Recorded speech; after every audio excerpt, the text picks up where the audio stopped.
ഞങ്ങളൊക്കെ ഈ വർഗീയതയുടെയും മതതീവ്രവാദത്തിന്റെയും വോട്ട് കിട്ടി നിയമസഭയിൽ എത്തുന്നതിനേക്കാൾ വീട്ടിൽ വെറുതെ ഇരിക്കുന്നതാണ് നല്ലത് എന്ന് തെരഞ്ഞെടുപ്പ് ഗോതയിലും പറഞ്ഞ ആൾക്കാരാണ്.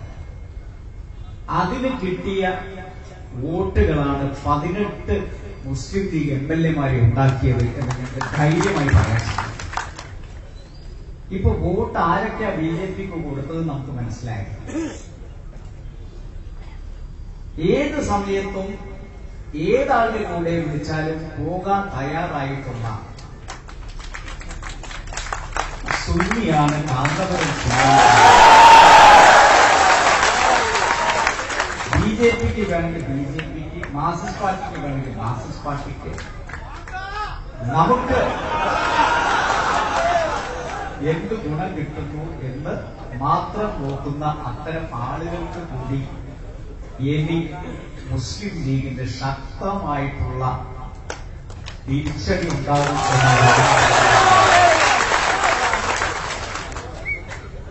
ഏതായാലും ഇവര് വന്നിറങ്ങിയതോടുകൂടി ഷംസുദ്ദീൻ അടക്കമുള്ളവർക്ക് വൻ ഭൂരിപക്ഷത്തിൽ ജയിക്കാനുള്ള അവസരം ഉണ്ടായി എന്നതാണ്. അങ്ങനെ ഇവരെതിർക്കുമ്പോൾ ഭൂരിപക്ഷം കൂടുന്നതാണ് നമുക്ക് കാണാൻ സാധിക്കുന്നത്. അപ്പൊ ഒരു കാര്യം ഉറപ്പല്ല, ഇവര് പറയുന്നതൊന്നും ഇപ്പോൾ സ്വീകരിക്കപ്പെടുന്നില്ല എന്നുള്ളതാണ്. അവരുടെ ഖുർആൻ, അവരുടെ യാസീൻ, ഇതൊന്നും ഇനി ഫലവത്താകില്ല എന്നുള്ളത് അവർക്കെങ്കിലും ബോധ്യമായിട്ടുണ്ടാകും എന്ന് ഞാൻ വിശ്വസിക്കുകയാണ്. ഏതായാലും ഈ തെരഞ്ഞെടുപ്പിന്റെ ശേഷം ഈ ഗവൺമെന്റിന്റെ ഓരോ ചലനങ്ങളും നമ്മൾ ശ്രദ്ധിച്ചുകൊണ്ടിരിക്കുകയാണ്. എല്ലാം ശരിയാവും വന്നപ്പോൾ നമ്മൾ ആരും ഉദ്ദേശിച്ചതല്ല. മുല്ലപ്പെരിയാറിന്റെ അണക്കെട്ടിന്റെ ശക്തി ശരിയാവും. പെട്ടെന്ന് സുപ്രഭാതത്തിൽ അതിന്റെ ബലം കൂടിയിരിക്കുന്നു. ഇനി വേറൊരു ഡാമിന്റെ ആവശ്യമില്ലാത്ത അവസ്ഥയിലേക്ക് മുല്ലപ്പെരിയാർ മാറി.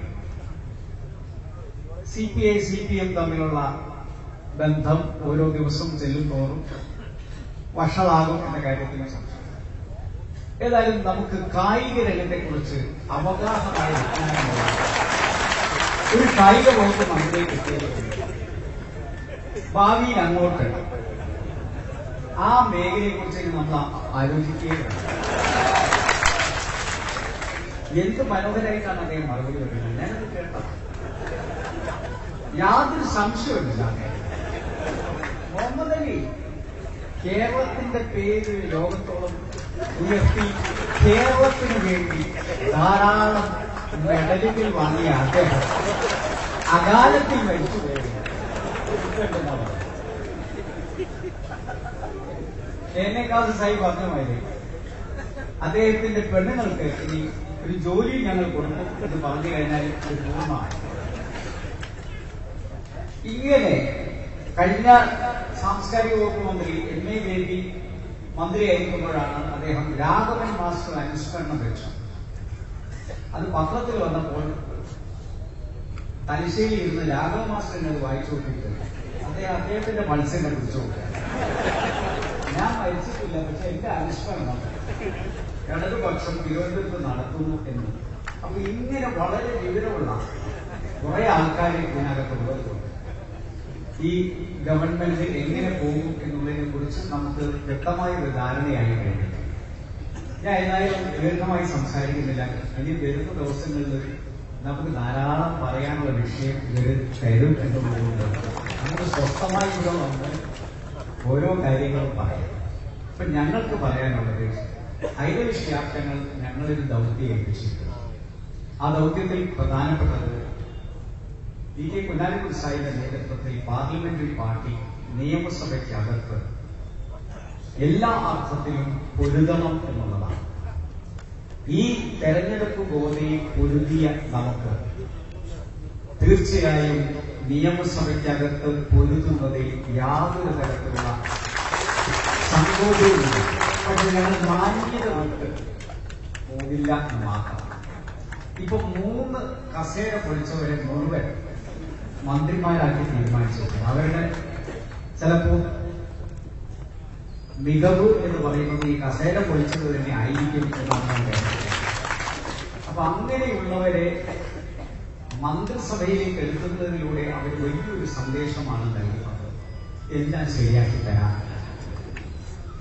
ടി പി ചന്ദ്രശേഖരനെ കൊലപ്പെടുത്തി ടി പി ശ്രീനിവാസനെ അടിച്ചു താഴേക്ക്.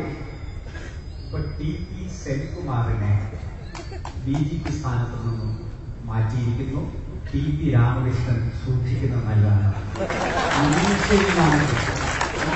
ഉള്ളവരൊന്നും അവർ വെറുതെ വെക്കുന്ന എനിക്ക് തോന്നുന്നില്ല.